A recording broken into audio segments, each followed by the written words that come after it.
in.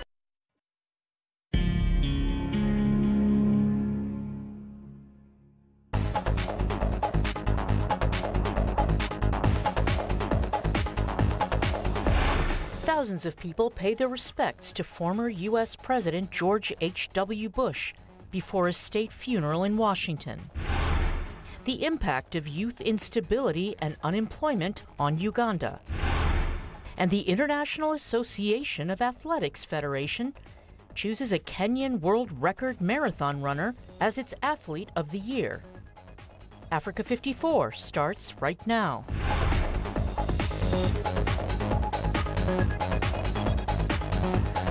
Good evening and welcome. I'm Vincent McCory. This is Africa 54. We begin our broadcast this evening with the state funeral of George Herbert Walker Bush, the 41st President of the United States. For decades, President Bush would frequently ask, nearly daily, he'd ask himself... You are looking at live pictures of the Washington National Cathedral in the U.S. Capitol, where 5 living American presidents have come together Wednesday, a national day of mourning, to pay final tribute to George H.W. Bush, who died last Friday at the age of 94. Former President Jimmy Carter, Bill Clinton, and Barack Obama have joined current U.S. President Donald Trump for Bush's funeral services, where George W. Bush, the late president's son and the 43rd president, will deliver the eulogy. Thousands of people paid their final respects to former President Bush at the U.S. Capitol Rotunda over the past 2 days. After the funeral, former President Bush's casket will be flown back to Houston, Texas, for a second and final service on Thursday. He will be laid to rest at his Presidential Library and Museum at the Texas A&M University in nearby College Station, next to his wife of 73 years, Barbara, who died in April, and their daughter Robin, who died of leukemia in 1953 when she was only 3 years old. Now, the body of former U.S. President George H.W. Bush returns to Texas for burial. After Wednesday's state funeral, thousands of visitors paid their respect to the 41st U.S. president while his body was lying in state at the U.S. Capitol from Monday evening until Wednesday morning. Viewers Laditza Hoke reports dignitaries and the general public mingled in the Capitol's rotunda as they parted with the commander-in-chief. Before the state funeral at Washington's National Cathedral Wednesday, the body of President George H.W. Bush was lying in state at the U.S. Capitol. Visitors lined up to pay their last respects to the former U.S. leader, generally considered quiet and kind, but also strong and courageous.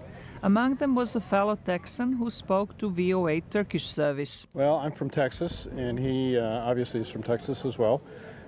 Certainly well respected and did a lot of good things over the years. A visitor from Chicago, Illinois, notes the press was not kind to the 41st president when he was in office. We miss the guy. He form of civility, and even though the press is talking about, oh, he's great, not when he was president. Oh, they went after him big time. A visitor from the northeastern U.S. state of Maine is a retired serviceman. For one thing, he's a war hero, a great president, and I served under his administration and his sons, so it's very meaningful for me to be here. A visitor from Maryland says he was in high school when Bush was president. Bush was more, I guess, one of the last of the more moderate Republican presidents. Thousands of people have passed through the Capitol's rotunda since Monday. Among them are politicians and fellow war heroes, such as former U.S. Senator Bob Dole, who was helped out of his wheelchair Tuesday to pay tribute to his former rival in the race for the Republican presidential nomination. Bush's service dog Sully also was brought Tuesday to say goodbye to the former president. U.S. President Donald Trump and First Lady Melania paid their respects to Bush at the Capitol Monday evening. Zlarica Hoke, VOA News, Washington. Now, for more on the life and legacy of George H.W. Bush, I'm joined by VOA White House correspondent Patsy Widakuswara and VOA Pentagon correspondent Carla Babb. Patsy and Carla, welcome to both of you. Now, let's start with what's going on today. We witness a momentous event there. All the presidents, living presidents, are sitting together on the same row. Yes. Tell us what that image kind of means to this A nation? funeral is certainly, even though it's a sad occasion, it's certainly something that brings people together. And in particular, everyone is looking at all the presidents, Jimmy Carter, Barack Obama, Bush Jr., and also President Clinton, and of course President Trump. Everybody's looking at their body language. Everybody's watching their every move. In particular, President Trump, because as we know, he had a very acrimonious relationship with the Bush family, starting from the GOP 2016 primary, where he competed against Jeb Bush in a very bitter and angry rivalry where he called Jeb Bush low energy, if we remember that. And of course, he also mocked and criticized not only President Bush Sr.'s 9/11 policies after 9/11, but also Bush Sr.'s policies. So there's not a whole lot of love between the Bush family and President Trump, but I think for this particular event, everybody is saying, let's put that all aside for now. Let's put politics, take politics out of this. Let's focus on the man and his legacy. So I think what we're seeing right now is a demonstration of that, both from the Bush family and also from the White House. Sure. And Carla, you cover the Pentagon, and we know that he was an aviator, George H.W. Bush. How is he remembered around the corridors of the Pentagon? There's a very long history of the military with Bush Sr., and the Secretary of Defense came out and said that he definitely proved his worth when he started out. He enlisted in the Navy at 18 years old on his birthday, and he signed up. It was during World War II, and he was one of the youngest naval aviators in World War II. He ended up fighting in one of the biggest air wars of the war, the Battle of the Philippine Sea. Then he went on, his plane was shot down.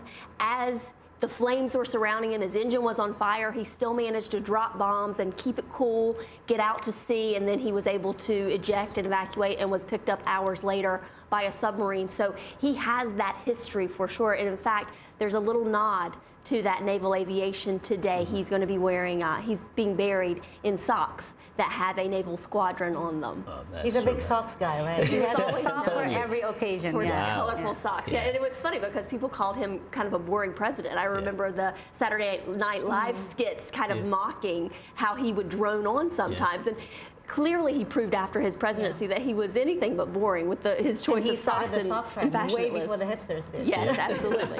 Now, there's something else about him.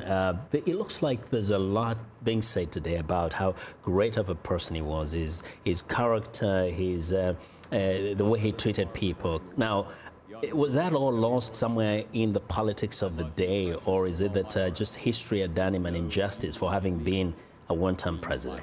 I think everybody recognizes George H.W. as a moderate. I mean, he campaigned as a hardliner, but he governed as a moderate. One of his signature domestic policy was the American Disabilities Act, which, you know, the conservatives were against at that point. So he did signify or symbolize an era of bipartisanship. Perhaps that is no longer the case now, especially with the polarization and vitriol that's currently going on in Washington, D.C. But I think the Bush family really wanted to just remember that and bring everybody together on that. And one more thing that I'd like to highlight is when we're looking at all those presidents together, we see President Donald Trump is somewhat the odd man out, because all these past presidents, whether they are Republican or Democrats, they symbolize certain American values, American global leadership, American embracement of multilateralism. Donald Trump has clearly said that he is a nationalist. He is all about America first. So again, this is a very interesting dynamic that we're looking at while these men are paying their last respects to the 41st president. And he kind of went against what all this, whether Republicans or Democrats, kind of stood for over all these years. Carla? And speaking of that global leadership, I cover the Pentagon. There was the Gulf War that President George H.W. Bush is known for, and he made the decision going in to Kuwait. He only had a ground operation. The air operation lasted for weeks, but the ground operation was less than 5 days, only about 4 days. And people criticized him and said, why didn't you go ahead and take Baghdad, and why didn't you change the power in Iraq? And he said the United States would be stuck governing Iraq, something that his son later had to deal with when he was dealing with the Iraq situation and had an Iraq war of his own. But one thing that people don't even realize is his influence and his impact on the continent of Africa. A lot of people, when they think of Somalia, they think of Black Hawk Down, they think of President Clinton, because that was when the troops came out. Yeah. But the troops actually went in, starting with George H.W. Bush. He wanted a humanitarian assistance operation to allow that assistance to get in and to protect the people trying to bring that aid in. And the UN Secretary General at the time said that his impact and his influence by starting that operation saved about 100,000 lives in Somalia because they were able to secure that aid. So don't forget his grace at shepherding the end of the Cold War. I think a lot of people have been Actually, I wanted to talk about that. He was president in the dying days of the Cold War, but he's a person who had experience years before, decades before. How was that kind of a beneficial to him, that experience as a CIA guy, a person who had been in Washington for many years? Certainly. I mean, this did not happen. The Cold War, the height of the Cold War happened under Reagan, in which he was vice president, of course. But at the end of it, at the fall of the Berlin Wall, a lot of historians are saying, you know, it was his character, it was the way he carried himself in being able to hold it together, not rub it into the Soviet Union, and just being able to wind down an empire, help wind down an empire, and make it as graceful as possible. He was stubborn on holding on to a certain position, but he was a very decent person. They say he was very courteous and decent. Yes, I mean, we must not forget the fact also that he did run a lot of campaigns that were acrimonious. We remember his Willie Horton campaign that a lot of people are saying, you know, stoking racial tensions in order to motivate white voters. That continues to this day. So again, like any other president, his legacy, I think, is complicated. He's just a human being, but of course a remarkable person. I want to thank you very much, both of you, for joining us today. Well, that's our thanks and appreciation to their insights. Patsy Widakuswara, VOA White House correspondent, and Calabab, VOA Pentagon correspondent. Well, next on Africa 54, highlights of President George H.W. Bush's storied career, and look at Wednesday's Africa headlines and a discussion on President Bush's relationship with Africa. We'll be back in a moment.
Now, with less than 2 months left in his term, on December 4th, 1992, President George H.W. Bush ordered the Pentagon to dispatch 28,000 U.S. Marines to Somalia. At the time, the East African country was being torn apart by a civil war and well on its way to becoming a failed state. The outgoing president characterized the military mission in humanitarian terms, calling it God's work. To tell us more about what that mission meant for Somalis and how Bush is remembered there, I'm joined by VOA senior Somali editor Mohammed Olad Hassan. Welcome back. Thank you, Vincent. Yes, so you were there in Somalia, much younger than we are today. Absolutely, I was a teenager, yes. I remember, yeah. But what are your memories? How do you remember the U.S. soldiers arriving in Mogadishu and basically, Baidoa? When you ask this question to any Somali, wherever in the world, the only thing they will tell you is that they remember an operation that was on their way, saving people from starvation to death. And my remembrance, I remember I was teenage, and I remember it was, I think, 9 December 1992, when the first U.S. military forces arrived at Mogadishu Beach. people lining into the streets, and they were trooping to the beach. They were greeting the American soldiers who were coming from the sea with amphibious cars. And the thing I remember is that some who couldn't go there because they were starving in the streets of Mogadishu and the houses in somewhere in Mogadishu and other were in Somalia, they were all watching what was going on in Mogadishu from only available local TV at the time. And people were very happy to see American soldiers coming, and they thought that this was the end of their starvation and death. Yeah. So some people have focused on the downing of the helicopter, and sometimes forget why the U.S. military, the U.S. soldiers went to Somalia. Can you just give a little background as to what was really happening at that time? Well, as you know, the Somali collapsed in 1991 when Siad Barre was ousted from the power, and then the militiamen turned to each other, took their guns and fought in the streets of Mogadishu, villages, looting people, killing civilians, and the country fell into the chaos, and people were dying for no reason.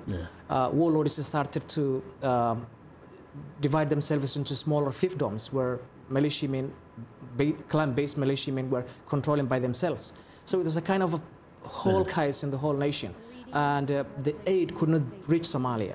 Some people were starving because of drought and because of lack of food shortage, water shortage. So when this happened, the world were watching, and Somalis remember the United States was the first country to respond militarily, to intervene and stop the militiamen and warlords, say, stop looting and killing your people. We are here to help the international community to reach you with aid. So it was something that nobody could imagine at the time. And although it was the last few months before he left the presidency, he started that process. And of course, the soldiers stayed on until that tragic downing of the helicopter. What still Somalis remember is not only the operation itself. The operation happened. The people knew that it was the greater operation from the United Nations was on the way too. But what people still remember is Bush himself was the first war leader who visited Somalia. He went to the Baidoa town, about 240 kilometers southwest of Mogadishu, where people were dying in hundreds and a number reached thousands. So what they remember is that he said, we are here to help you, and we will no longer accept the world watch you as you starve to death. Actually, I was just looking at the pictures of him in military fatigues, you know, taking pictures with the U.S. young soldiers there. So in a way, regardless of what happened, and we know for over 20 years again, Somalia didn't have a stable government, there is a positive kind of image of him, at least initially, as to the contribution he made and the intention that there was of helping people in Somalia. Well, everybody knows what made the image later bad. Because of the warlord, General Muhammad Farah Aidid, who at the time fought against the international community and the U.S. soldiers. 18 American soldiers were killed on the streets of Mogadishu, in the streets of Mogadishu. But people do not, most of Somalis do not consider this as something bad that came from the Americans. But they consider it as something bad that came from the warlords who were trying to prevent the international community from helping the Somali people.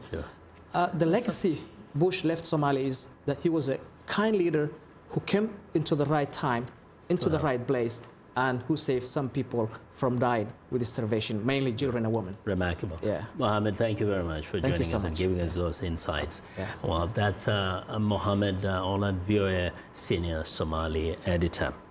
All the way south now to South Africa, to the news on the continent. South Africa is paying homage Wednesday to one of its premier statesmen, anti-apartheid fighter and former President Nelson Mandela, on the 5th anniversary of his death. Mandela, who served as South Africa's president from 1994 to 1999, died at age 95 on December 5th, 2013.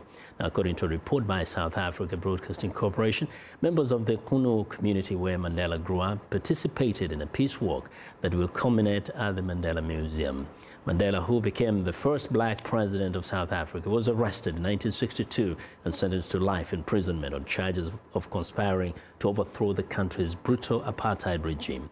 After 27 years in prison, he was released in 1990 and later awarded the Nobel Peace Prize in 1993.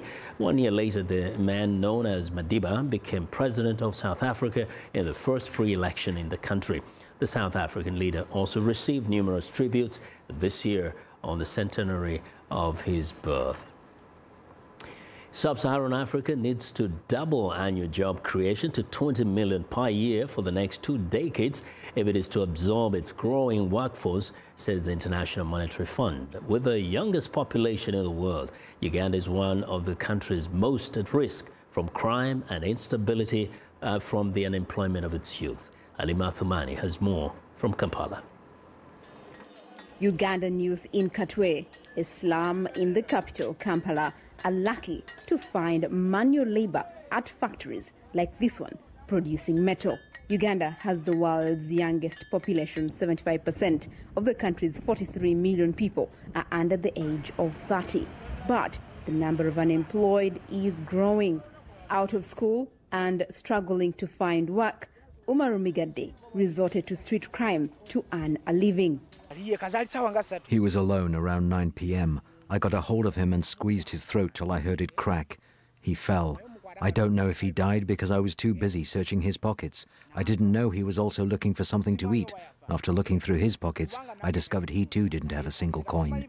Youth unemployment, crime and instability are linked together, says analysts, and form a growing concern across Africa. The International Monetary Fund says sub-Saharan Africa is not creating enough jobs to absorb those entering the workforce. To be able to provide employment for the growing population in the region, we are going to need to create 20 million jobs per year.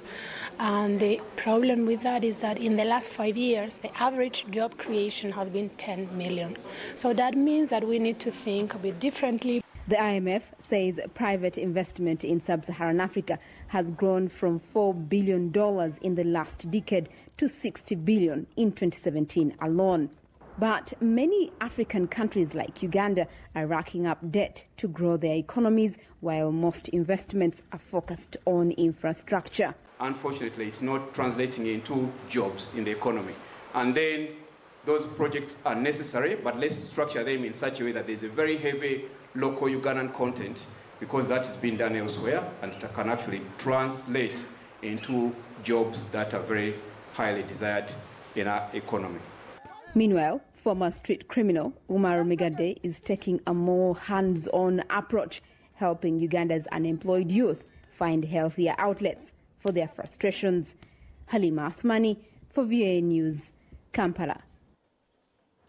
Yemen's civil war is being used as a marketing point by people smugglers, according to the International Organization for Migration. The number of migrants arriving in Yemen is set to rise 50% this year compared to 2017, with almost 150,000 risking all on the journey from the Horn of Africa towards the Arabian Gulf. Spokesman for the IOM says that that meant there were more migrants on the route than 107,000 who have arrived in Europe this year after making the perilous trip from North Africa across the Mediterranean Sea. An estimated 92% of the migrants were Ethiopian and the rest were Somali, and 1 in 5 were minors, many of them unaccompanied. Since the beginning of 2014, IOM has recorded more than 700 deaths in the Gulf of Aden, with 156 drownings this year, but the IOM says the figure was underestimated. Meanwhile, after nearly 4 years of war, Yemen's humanitarian situation is the worst in the world and quickly headed toward famine, according to aid agencies. Around 75% of Yemen's population needs assistance as food prices have risen sharply due to inflation fueled by fighting around the country's seaports. The costs for basic food items have skyrocketed amid shortages, leaving up to 14 million people this year risking starvation. Neha Whitaker reports from Aden. Nashwan Saad Omar, a taxi driver from the city of Aden in southern Yemen, is waiting outside a government-owned gas station to purchase fuel for his car. A line of vehicles stretching for kilometers can be seen outside most stations as residents and businesses wait, sometimes for days, for fuel to be trucked in. This long line is because of the crisis. I've spent 4 days in this line to get some petrol, and there isn't any news if I will be able to have some or not. The price of fuel has skyrocketed in Aden due to the limited supply and rising inflation. 58-year-old fisherman Mohammed Yahya Saleh Mafad says the fuel for his boat costs more than half his daily income. Like today, for example, my fish sales, all of it was maybe around 30,000 rials. 20,000 will go to gasoline, and I will only have 10,000 rials left, and I still have employees. Fish seller Nabil Furak Ali says rising prices means fishermen take shorter trips and bring in fewer fish for him to sell. Before, I used to auction even at night, and even around this time you wouldn't be able to walk here from how much fish we used to get. Now we don't get much fish at all. This, what you see in front of you, this is the fish we get now. Less fish means higher prices that many families cannot afford. The cost of flour, sugar, and rice have all increased as the Yemeni rial dropped in value this year by 235%. The 70% of Yemenis living on less than $1 a day and those displaced by fighting, like Zohor Fahil Hassan, are the hardest hit. Hassan lives in an informal settlement outside Aden. We don't have anything. We are scared now that we will be kicked out of the house because we can't pay rent. We can't buy food and we can't buy water to drink. The only thing I can say is that God is my savior. The United Nations warns rising food costs in the coming months could result in up to 14 million Yemenis, half the population, facing food insecurity. Aid agencies say it could take months to scale up their activities to help more Yemenis in need. By that time, for the most vulnerable in Yemen, it could be too late. Neha Wadaker for VOA News, Aden, Yemen. Well, in sports news, marathon world record holder Eliud Kipchoge has been named the International Association of Athletics Federation's Male Athlete of the Year at a ceremony in Monaco. He smashed the marathon world record in Berlin earlier this year and now has another title. On Tuesday, he was named as the Male Athlete of the Year by the IAAF, the top governing body of track and field. Kipchoge was in Monaco to receive the award from IAAF President Sebastian Coe and Prince Albert of Monaco. It caps off a great year for Kipchoge. Also honored at the annual award ceremony was Colombian jumper Catherine Eboguen, who was the Diamond League champion in both the long jump and triple jump. Both are first-time recipients of the IAAF accolades. And that's our show for today. Now be sure to watch Africa 54 on our website at voaafrica.com for more news. Tune in to VOA's evening radio show Africa News Tonight at 1800 UTC, and in the mornings to Daybreak Africa between 0300 and 0600 UTC Monday through Friday. Thanks for watching. From all of us in Washington, have a good night. Followed by their great pride and pleasure with George W.'s election to the presidency, and perhaps most importantly, to the serenity we found today in both Barbara and George. They are truly at peace with themselves, joyous in what they and the children have achieved, gratified by the goodness that God has bestowed upon them all.